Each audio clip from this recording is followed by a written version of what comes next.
They are actually my colleagues, they're my friends, and in this football industry, although it looks like a big industry, but the people inside making it sweat are less amount of people. So let's clap all of you now for coming here.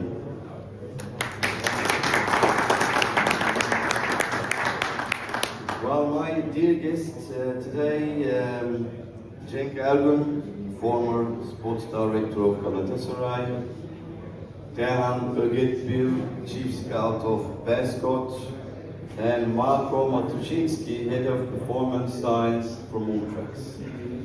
So let's start from my left-hand side, Dehan Ogetbil, and we worked together for a very long time in different places also. So 7 years of Nike Chief Scouting, finding all these young talents, and then Beşiktaş, Fenerbahçe, come back to Beşiktaş, going back, coming back again to Fenerbahçe, and now in also Sport Republic, Göztepe, Southampton. Yes, there's so many of it.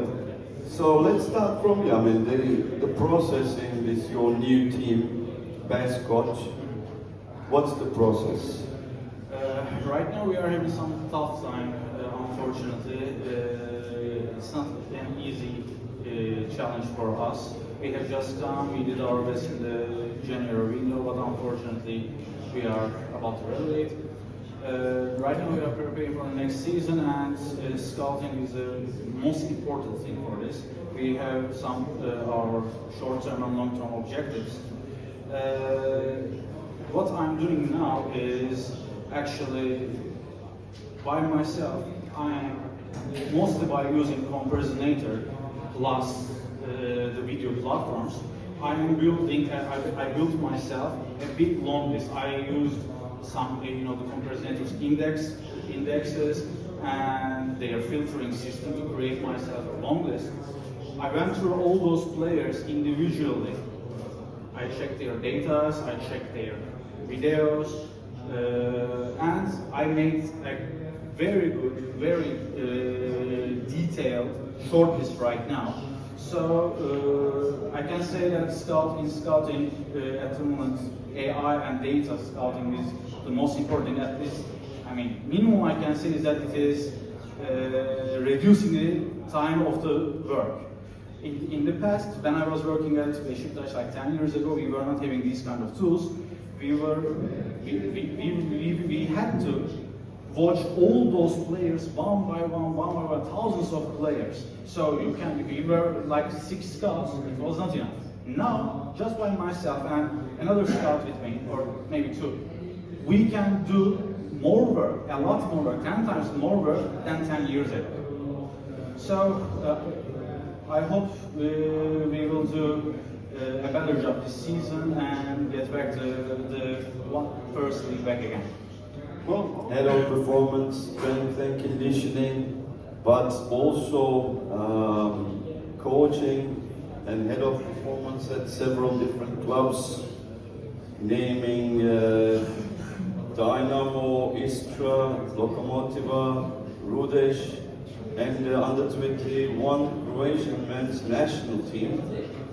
Now you're the head of Ultrax, and well, just let's talk about a little bit in the past first, and your jobs, and the data and AI relationship, and then secondarily come back to Ultrax.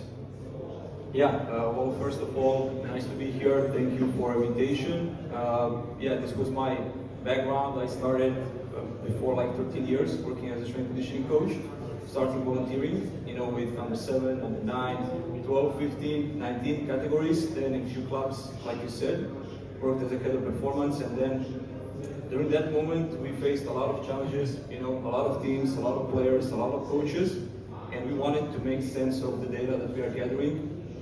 But to make sense of that amount of data, when they are coming from different systems, this is sometimes a problem, especially when you want to make like actionable process around the data, and this is how we started with Ultrax, and it's a platform that connects all of the dots from football teams or individual player and make sense of it.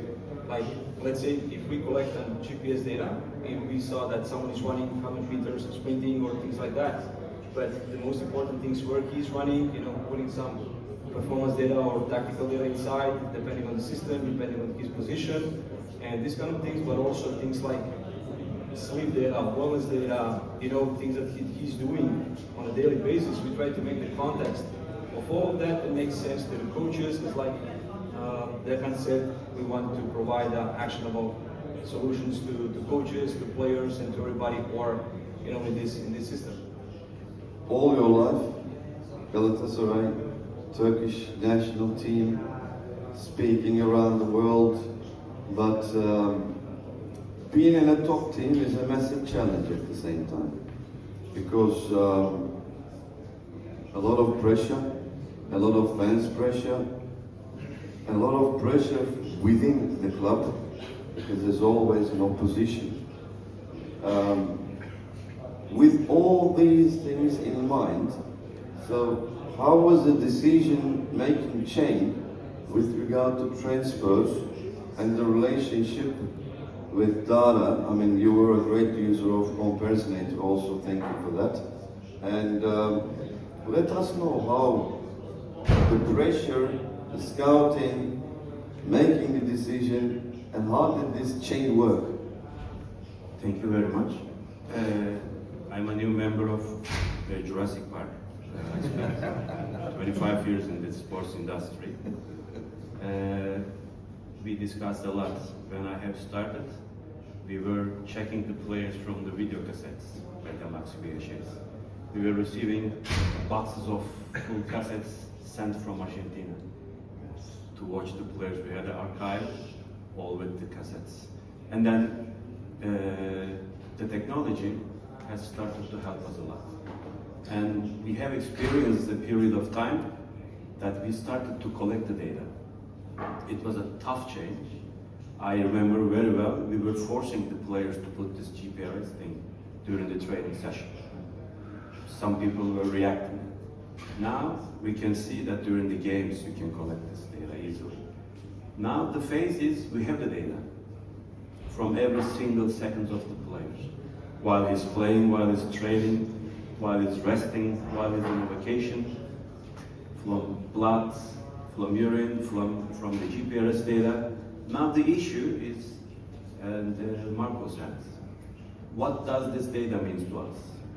Because everybody can collect the data, but now we need some tools to understand the data. And it's not only the full package of this session, because he can understand what the data means, but I have to understand. So he has to tell me what does it mean, or I have to see when I use software like Comparisonator or the other ones, what does it mean? It has to be understandable to me, because as Dehan said, some scouts are working hard on that. They're checking the players, they're making the reports, and I have to understand that.